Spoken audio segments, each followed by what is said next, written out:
العلم والحلم والحكم وبارك وسلم صلاة وسلاما عليك حبيبي يا رسول الله. میرے عزیز دوستوں، محفل کا انتشار اس بات کا ثبوت ہے کہ من مور موہا چت بھسیلے سنو پکھائیں کر کے. یعنی میں بیٹھا تو مولانا صاحب اس محفل میں ہوں، میرا دل یہاں نہیں ہے. کب تم ختم کرو، کتنی جلدی میں نکل جاؤں. میں نے ایک واقعہ سنا ہوا ہے، میں نے پڑھا نہیں کسی کتاب میں، کہ ایک جگہ محفل ہو رہی تھی. اس محفل میں مولانا صاحب نے تقریر کرنا شروع کیا. لمبی آیت تھی، تفسیر بھی ماشاءاللہ لمبی ہوتی ہے. آنکھیں بند کر کے وہ تقریر کرتے رہے. تھوڑی دیر کے بعد جب آنکھ کھولا تو دیکھا کہ مجمع صاف ہو گیا ہے، کوئی ہے ہی نہیں. مولانا صاحب ہے یا ایک سامنے بڈھا انسان بیٹھا ہوا ہے، اور وہ موڑی ہلا کر مولانا صاحب کے تقریر کا جواب دے رہا ہے کہ میں سمجھ رہا ہوں. مولانا صاحب نے جب دیکھا کہ کوئی نہیں ہے، صرف فرشتے سن رہے ہیں، تو انہوں نے تقریر بند کیا اور اس کے بعد قریب بلایا، کہا بہت نیک آدمی ہوا. گاؤں میں سب سے زیادہ نیک آپ ہی میری سمجھ میں آئے. سارے لوگ تو محفل سے چلے گئے لیکن آپ بیٹھ کر سنتے رہے. اللہ تعالیٰ آپ کو جزائے خیر عطا فرمائے. تو کہا مولانا صاحب کیا کروں، میری مجبوری تھی. میں اس لیے بیٹھا رہا کہ جس چادر پہ آپ بیٹھے ہوئے ہیں وہ میری چادر تھی. اگر میں چلا جاتا تو صبح چادر نہیں ملتی، اس وجہ سے میں مجبوری میں بیٹھا رہ گیا. تو میں ایسی تقریر کرنا نہیں چاہتا. کیا آپ لوگ تھوڑی دیر ٹائم دیں گے، سنیں گے، یا افراتفری کریں تو صلاۃ و سلام پڑھ لیا جائے، آپ لوگ بھی آرام سے سو جائیں. جی سناؤ، بڑھاتے جائے. اب لوگ بیٹھ اگر بار بار اٹھی ہو تو اس میں ذہن منتشر ہو جائے. چار آدمی بیٹھی، زیادہ ٹائم نہیں لیا جائے گا انشاءاللہ. الحمدللہ ابھی ہمارے بعد حضرت کی تقریر ہونی ہے اگر آپ چاہیں گے تو، ورنہ حضرت زبردستی تقریر تو کرتے نہیں. اچھا الحمدللہ. کون کہہ رہا ہے بھائی؟ دیکھتے ہیں کون دل والا ہے انسان. کس نے کہا بھیا سنا؟ سبحان اللہ، ماشاء اللہ. اللہ آپ کو جزائے خیر عطا فرمائے. ایک بار درود پاک پڑھ لیں پھر. سیدنا مولانا محمد مبارک وسلم صلاۃ و سلام علیک یا رسول اللہ. اللہ ارشاد فرماتا ہے قل ان کنتم تحبون اللہ فاتبعونی یحببکم اللہ. اے محبوب، آپ ان لوگوں سے کہہ دیجئے اگر تم اللہ کو اپنا دوست بنانا چاہتے ہو، یہ چاہتے ہو کہ اللہ تمہارا دوست ہو جائے، تو فاتبعونی، تو میری اتباع کرو. میری اتباع کرو. یحببکم اللہ، اللہ تمہیں اپنا دوست بنا لے گا. سبحان اللہ.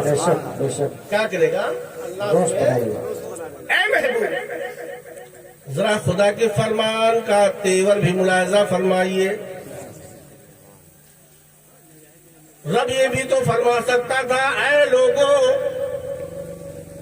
میرے محبوب کی اتباع کرو، میں تمہیں اپنا محبوب بنا لوں گا، لیکن یہ نہیں فرمایا.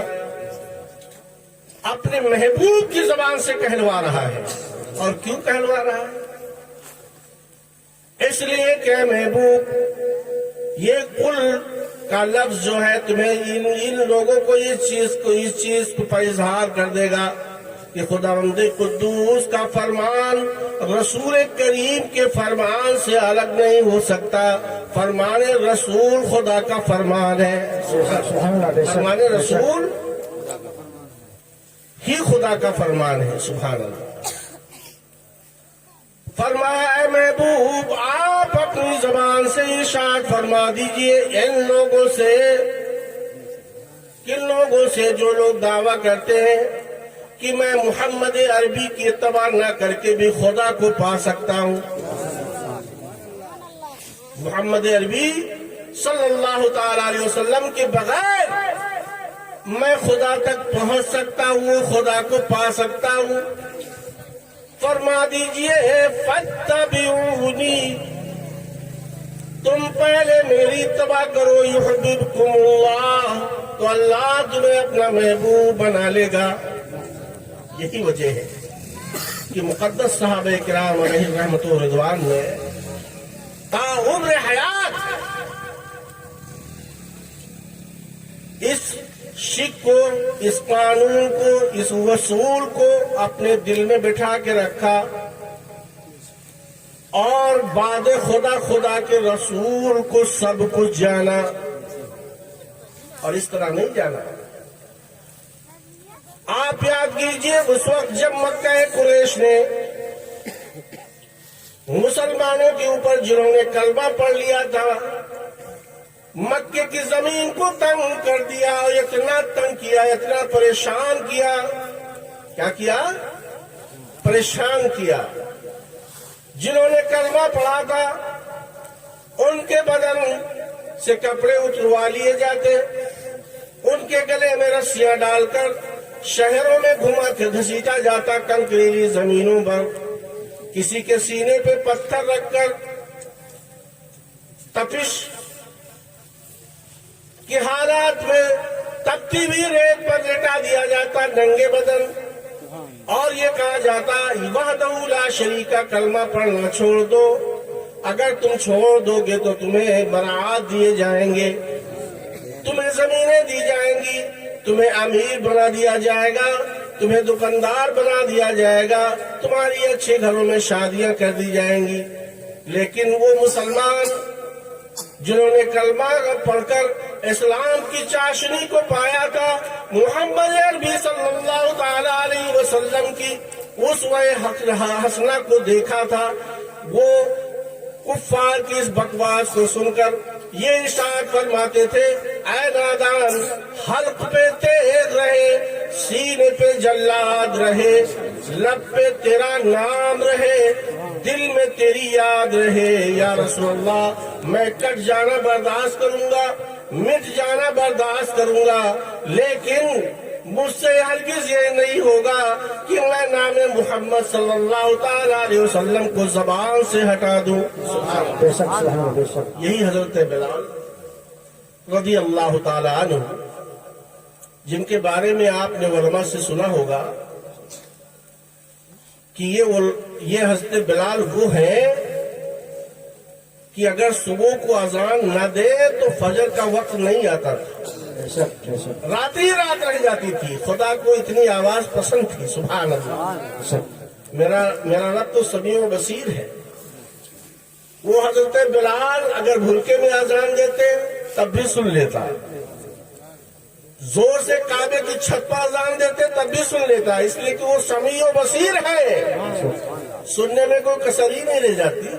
لیکن رب کو دنیا والوں کو دکھانا تھا, یعنی اے لوگوں جان لو میرا محبوب ایسا محبوب ہے کہ جس کو وہ چاہ لے, اگر وہ اذان نہ دے تو صبح کو سویرا تمہیں نصیب نہیں ہو سکتا. یعنی محبوب کا محبوب بھی مجھے محبوب ہے. سبحان اللہ. اور میرے دوست ہونا بھی یہی چاہیے. آپ نے سنا ہوگا حضرت قیس, بلکہ آپ یوں سمجھے حضرت قیس کی زندگی کو سمجھنا آپ کے بس کی نہیں. بڑے بڑے علماء کرام کے اس میں اختلاف پایا جاتا ہے.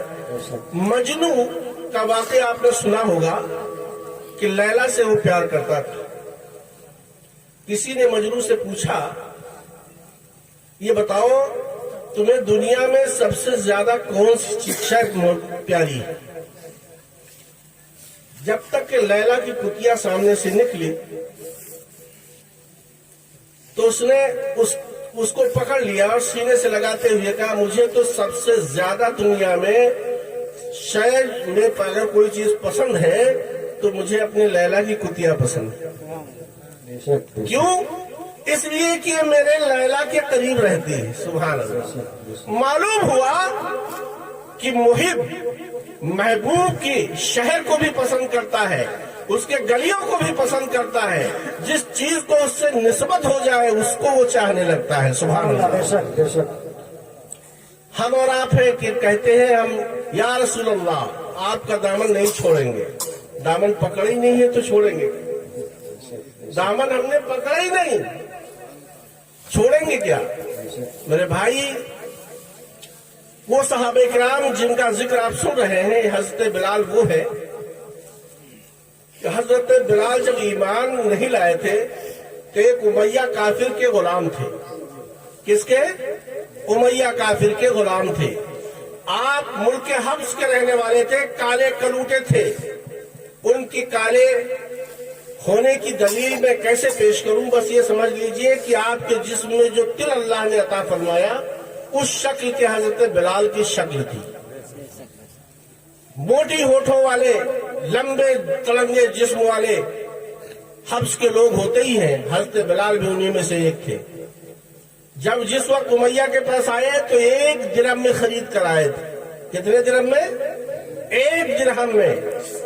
امیہ نے سوچا ان سے گھر میں رکھ کر کے کون سے کام لیا جائے گا, مہمانوں کو پانی بھی نہیں دلا سکتے, لیاؤ بکریاں چلانے کے لیے پہاڑوں پر بھیج دیں. حضرت بلال ایمان نہیں لائے تھے, کفر کی منزل میں تھے, بکریاں چلانے چلے گئے, پہاڑوں پر رہتے تھے. لیکن جس وقت اعلان توحید ہوا, اللہ کے رسول صلی اللہ تعالی علیہ وسلم نے اعلان فرمایا ہے لوگوں اللہ ایک ہے, وحدہ لا شریک ہے, تم لوگ بھی انا محمد رسول اللہ, اور میں اللہ کا بندہ محمد ہوں جو اللہ کا رسول بن کر آیا ہوں. سبحان اللہ.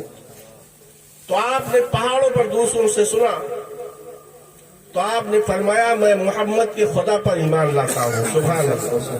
حضرت بلال نے کیا کہا؟ میں محمد کے خدا پر ایمان لاتا ہوں, بے شک جو محمد کہہ رہے وہ سچ ہے. امیہ کو پتہ چل گیا کہ یہ بلال جس کو آپ حقیر اور بیکار انسان سمجھ رہے ہیں, یہ تو محمد صلی اللہ تعالی علیہ وسلم کے اوپر کلمہ پڑھ چکا ہے, ایمان لا چکا ہے. امیہ نے حضرت بلال کے گلے میں رسیاں ڈالی, بچے کے گول کو دیا اور کہا پورے مکے کے گلیوں میں ان کو گھسیٹو, یہاں تک گھسیٹو کہ یہ کلمہ پڑھنا بند کر دے, احد کا نعرہ لگانا بند کر دے. تو حضرت بلال کے گلے میں رسیاں ڈالی گئیں, آپ کے پورے مکے کی گلیوں میں گھسیٹا گیا, آپ کے سینے اقدس پر وزنی پتھر رکھا گیا. لیکن حضرت بلال سے امیہ نے کہا ہے بلال تم کلمہ پڑھنا بند کر دو اور ہمارے خداؤں کی پوجا کرو. تو حضرت بلال کیا بولے جانتے ہیں آپ؟ آجا کی منتہا کمال ارادت, ہر چند زور بیش محبت زیادت, ہر چند زور بیش محبت زیادت. حضرت بلال پر جتنی سختیاں کرتا تھا اتنا ہی ان کی محبت جوش مارتی تھی, اور اتنا ہی محمد رسول اللہ صلی اللہ تعالی علیہ وسلم کی محبت ان کے دل میں گامزن ہوتی جا رہی تھی. سبحان اللہ. حضرت سیدنا صدیق اکبر کا اسی راستے سے گزر ہوا, دیکھا کہ بلال کا جسم لہولہان ہو چکا ہے, جسم سے خون بہ رہا ہے, لیکن حضرت بلال مسکرا رہے ہیں. معاملہ کیا ہے؟ قریب گئے, کہا ہے بلال, اے بلال یہ تمہارے مسکرانے کا ٹائم نہیں. ایسی حالات میں تو لوگ آہو فگا کرتے ہیں, روتے ہیں, فریاد کرتے ہیں, گر گراتے ہیں, دوسرے سے معافی مانگتے ہیں. تم ایسی حالت میں مسکرا رہے ہو, تمہیں اپنے جسم کے حالات کا کچھ پتا نہیں. تو حضرت بلال نے کہا اے صدیق میں تمہیں کیا بتاؤں,